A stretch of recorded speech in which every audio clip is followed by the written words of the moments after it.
Howdy. So I'm underneath my Airstream nest fixing the water spigot that you use to drain the tank. So I just noticed when I pulled over on the highway that this tank valve had busted off and water was just dripping out. Fortunately, I was on my way home, so it didn't wreck my trip.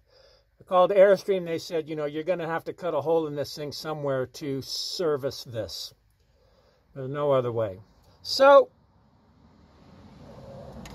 I made a little wooden plywood guide, put that on with two-sided tape, used this tool to make plunge cuts all around. I initially started doing it up there, then I said, you know, the lower the better. And then I actually had to cut this way to cut this piece off. And now I was able to bend this out, and I think this is a good approach. If you look in here, you'll see there is room, so you can make these plunge cuts in and not wreck everything. So I was feeling very good about that. Yeah, so good luck. After putzing around trying to figure out how to save this piece of hose, which I didn't do, and undo these hose clamps, which I couldn't do, I was able to just grab that hex part there with vise grips and unscrew it, and it came right out. It's a pretty standard thread. I might be able to save this piece. I might be able to get a new one. But in any case, I think this is the way this is going to go. Undoing this is key. Trying to undo those clamps and leave that barb in place, that's a pain in the butt. All right, so this is the piece I just made, and I made it out of one of these things that I had lying around. That's right there. And then I just went with a new barb to thread adapter. And then I crimped that with my crimping tool and my rings. If you don't have that, you can use hose clamps, or you can probably figure out another way to do it. And then just a piece of PEX that's 3.5 inches long. And then I'm just going to go ahead and make another one of these so I have two. All right.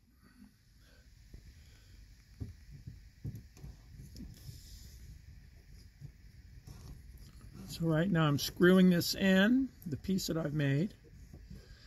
I'm using a Teflon product that the bottle says it's good for both plastic and metal. Don't use something that's not rated for plastic. And then everybody online says just finger tight. Now the nice thing about these PEX joints when you do it like this is that actually will spin on there. So this silver piece is now spinning inside the white. It's pretty stiff, and I think it's actually probably about the right tension, so that lets me center that down. All right, my tank's been full for about 10 minutes, and there's been no leaking at either junction.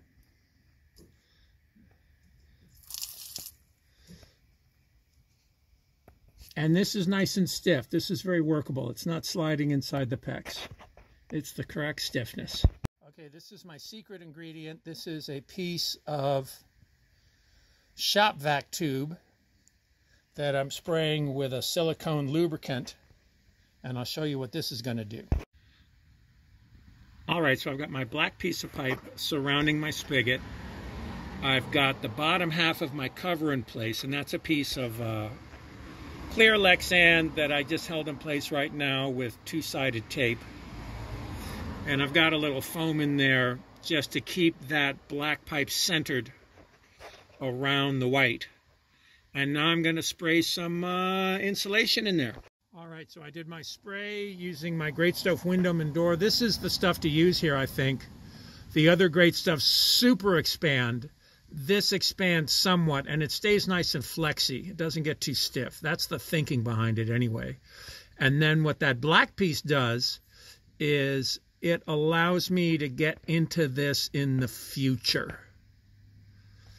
So if I need to replace this, ideally I either just unscrew my white piece and put in another one, or I can pull out that black piece and then dig away some foam, and that'll make my life pretty easy. All right, so that's where I am right now. I threw a couple of sheet metal screws, self-drilling. I would drill holes in the plastic just so you don't crack it. I did crack one spot, I don't care. And then what I'm going to do now is put this piece of foam with the two-sided tape on it as a last cover. Okay, so I'm probably going to cover that with some kind of tape.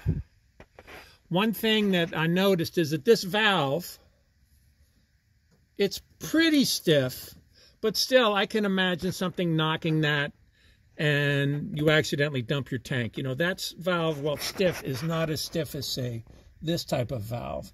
So there's a couple of different answers for that. And one, you could use that kind of valve. Here, they do make those. The other thing is just to undo that little Phillips head and just remove that. And then what you have is something like that you need to grab with pliers to open. No way anything on the road is going to knock that free. So I'm just going to leave it just like that and call it good. Okay, I covered that up with my heavy-duty tape. This is like flex tape. This is the Gorilla version of it. The tape that it's gray on one side and it has a backing that you peel off, and it's burly and it sticks. And then I got one more thing to do, which is put on my aluminum guard that I made.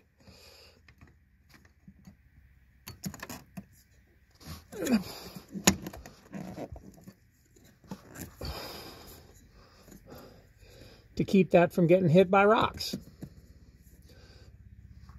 I'm guessing that the thing that broke it before was a rock getting chucked up off of the road. And so this may or may not help, but it's on. And I had that piece of aluminum flopping around, so I might as well use it. So, oh, so elegant. Well, I'll let you know how this goes.